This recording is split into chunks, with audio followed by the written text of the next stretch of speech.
À ma gauche, Julien Marie, dit Jul, artiste français le plus écouté sur les plateformes de streaming musical avec 600 millions d'écoutes sur Deezer, Apple, Spotify, le plus regardé sur YouTube avec 600 millions de vues, plus gros vendeur d'albums en France cette année. À ma droite, Tariq et Nabil Andrieux, aka Adema et NOS, les deux frères de PNL, disque d'or et 13 millions d'écoutes sur Deezer en moins d'une semaine pour leur dernier album Dans la légende, et le million de vues atteint en 14 heures pour le clip Naha, un record sur YouTube. Deux nouveaux poids lourds du rap français, mais comment ils en sont arrivés là? Et pourquoi ils rencontrent un succès pareil?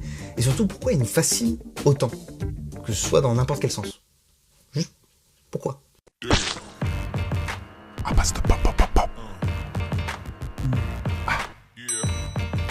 Avant toute chose, je vais pas aborder le contenu musical de chaque artiste. Chacun est libre d'aimer ou pas ce qu'il veut.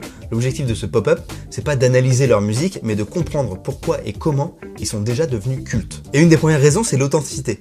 Chacun dans leur style, ils savent se montrer fidèles à ce qu'ils sont depuis le début. Prenons Jul pour commencer. Originaire de Marseille, il met sa ville et sa région à l'honneur dans la plupart de ses clips et de ses textes. Il fait également participer ses potes depuis toujours dans beaucoup de ses projets. Pour PNL, on retrouve presque le même schéma. Originaire de la cité des Tarterets à Corbeil-Essonnes, Ademo et NOS rendent hommage à leur quartier régulièrement. Dans le clip d'A, on les voit même accrocher leur disque d'or dans la MJC des Tarterets. Et leur entourage est essentiel à leur réussite et à leur vision du monde. D'où le fameux QLF pour que la famille, ultra présent dans les textes. Après, pour aimer fortement quelqu'un ou quelque chose, c'est plus facile si on peut s'y identifier. Et pour s'identifier à un sujet, il faut qu'il soit crédible, réel. On a besoin d'avoir des idoles pour nous accomplir et nous construire, comme le dit le philosophe Michel Lacroix. Jul, il est issu d'un milieu populaire et il s'invente pas une vie. Il rappe son vrai quotidien, il est fier de son accent marseillais et ne change pas de look ni d'attitude avec le succès. Il se définit lui-même comme un rappeur en claquette, il dit rouler en Twingo et continue à boire de l'Oasis. Pour PNL, c'est pareil. Les deux frères sont d'anciens dealers et restent fidèles à leurs origines, que ce soit dans les textes ou les clips de leurs chansons. Ils racontent leur ancien quotidien avec transparence et sans artifice et font part de sincérité de leurs problèmes et ne font pas fantasmer leurs fans avec des jacuzzi ou des bimbos qui ne fréquentent pas. Le triptyque de clips tout juste achevé là, Naha, Onizuka et Béné, qui raconte une embrouille de dealers de cité, est même presque quasi autobiographique. Mais c'est pas tout, ce qui les rend authentiques aux yeux du public, c'est aussi leur indépendance. Ni l'un ni l'autre n'a intégré un gros label, les deux ont fondé le leur, Jul avec d'or et de platine et PNL avec QLF Records.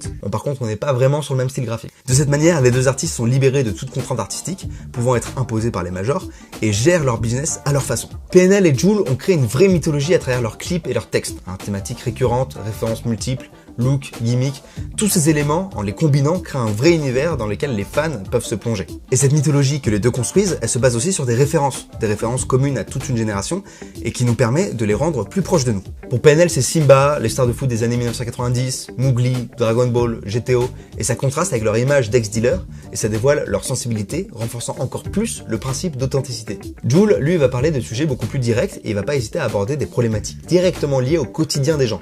L'amour, quand j'entends ta voix, je t'aime bien habillé ou en pyjama. Les galères, les embrouilles avec les potes, le manque d'argent, la cité, voilà. Le mec est vrai et sincère et son audience peut facilement se reconnaître dans ses textes. Après, il y a aussi la vidéo. Depuis l'avènement de MTV dans un premier temps et l'explosion de YouTube ces dernières années, le clip est devenu presque aussi important que la chanson. Et dans ce domaine, Jul et PNL ont aussi quelques similitudes. On peut classer leurs clips en deux catégories entre lesquelles ils alternent presque à chaque fois. D'un côté, il y a des clips réalisés au quartier, au milieu des leurs, pour un petit peu asseoir leur street cred.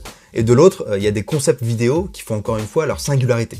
Pour Jul par exemple, c'est des quasi courts-métrages, parfois drôles, parfois plus sérieux, mais toujours à des années-lumière des clichés de rappeurs gangsta qui boit du Purple Drunk et se fait twerker dessus, quoi. Une cohésion parfaite avec ses textes et sa musique plus festive qui renforce son positionnement. PNL, eux, ils ont dû pas mal potasser le guide du routard parce qu'ils vont dans des décors assez paradisiaques, aux quatre coins du monde, Namibie, Islande, Japon, Italie, c'est des images qui sont souvent très belles, réalisées évidemment par leurs potes, Metz, QLF, et c'est des images qui sont hypnotisantes et qui donnent du coup du corps au cloud rap. Il y a un côté un peu planant qui se dégage, qui colle bien à la nostalgie de leur musique et de leurs lyrics. Une autre raison de leur succès, c'est leur productivité. On a l'impression de les voir tout le temps. PNL a sorti 2 albums en moins de 2 ans, Le Monde Chico, 17 titres, et Dans la légende, 18 titres. C'est déjà beaucoup, mais Jul fait encore plus fort. Déjà, le type fait tout. Production, écriture, c'est un autodidacte, et le nombre de sons qu'il a sortis est vertigineux. Sur l'excellent site Genius, on peut trouver plus de 200 chansons différentes, alors que le mec a tout juste 27 ans. Et dans une interview, il revendique même avoir écrit 400 autres chansons avant 2012. Voilà. D'ailleurs, à ses débuts, Jul, ça donnait ça. Faut que les tourniques par terre, nous on se voit même par terre. Fais tes baies qu'on entende la sirène dans le quart d'heure. Tant qu'on est dans les casseroles, PNL rappait aussi avant d'avoir un style et une dégaine aussi marqués. Si je te détaille, moi, vite, il me faut une lame et plus des flammes. Sans qu'on passait sur le terrain, le cul entre deux bancs. Putain 17 la school et jusqu'à tard le soir je vends. En ne baissant pas leur rythme de production, ils permettent à leurs fans de découvrir de nouveaux morceaux fréquemment sans qu'ils aient le temps de s'ennuyer ou de se lasser. Tout ça c'est des similarités, mais là où Jul et PNL sont clairement opposés, c'est dans leur rapport aux médias, et plus précisément dans l'image qu'ils souhaitent donner d'eux. Jul, il joue la carte de la popularité, il est un mec normal qui fait du rap normal, et c'est ça qui cartonne. Il n'y a pas d'artifice, il s'adresse régulièrement et directement à ses fans via ses réseaux sociaux. Niveau proximité avec son public, il suffit de voir comment il agit sur les réseaux sociaux, il répond à énormément de commentaires, avec plus ou moins de fautes d'orthographe, il propose des lives où il explique par exemple comment il va créer un morceau, voilà. Il fait aussi des passages télé, même s'ils sont rares, il squatte des studios de Skyrock, il donne des interviews, il est sans filtre, quoi. Il propose un rap divertissant, censé faire kiffer les gens sans aucune prétention et en se moquant des critiques. Et cette force, ça devient un paradoxe, en agissant de manière ordinaire dans le milieu du rap français, il en devient extraordinaire. Il casse les codes en vigueur et débarque comme un ovni, quoi. Et d'ailleurs, c'est comme ça qu'on l'appelle. On m'appelle l'OVNI. PNL fait également figure d'extraterrestre dans le rap game, mais eux ils viennent d'une planète encore différente. À la manière des Daft Punk, ils ne font aucune apparition de public, aucune interview, ils cultivent le mystère, donnent des informations au compte-gouttes et n'apparaissent dans aucun média, volontairement.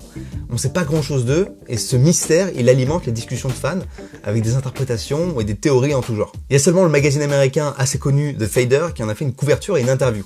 Et même sur Skyrock, ils se sont pas déplacés pour leur planète rap, laissant le studio à leurs potes, QLF, et à des décors divers rappelant l'univers de leur album. Et ce côté mystérieux, et cette fascination qui entoure PNL, elle est accentuée par leurs clips quasi mystiques. En revanche, malgré tout ça, ils savent quand même mettre leur communauté à l'honneur. Cette diversité et ce renouveau, c'est une très bonne chose. Le rap français, il a rarement semblé aussi varié et de qualité. Il existe de nombreux artistes très différents qui arrivent à créer des projets et des univers singuliers, tout en touchant une belle audience et de manière indépendante, ce qui déstabilise parfois les majors. Qu'on aime ou qu'on n'aime pas, c'est un autre débat, mais ce qu'il faut retenir, c'est que Jul et PNL, ils ont des manières d'aborder les choses qui sont très proches, malgré les apparences, mais avec des différences assez fortes qui les rendent uniques. Et cette tendance à l'authenticité, qu'elle soit avec une proximité forte chez Jul ou un mysticisme grand chez PNL, c'est une tendance qui ne touche pas que le rap, et qu'à regarder les youtubeurs par exemple. J'espère que ce pop-up vous a plu, n'hésitez pas à le partager, mettez-moi dans les commentaires ce que vous en avez pensé, et n'hésitez pas à lâcher un pouce aussi pour le référencement de la vidéo, ça aide. On se retrouve très bientôt pour une prochaine vidéo, love, peace, ciao.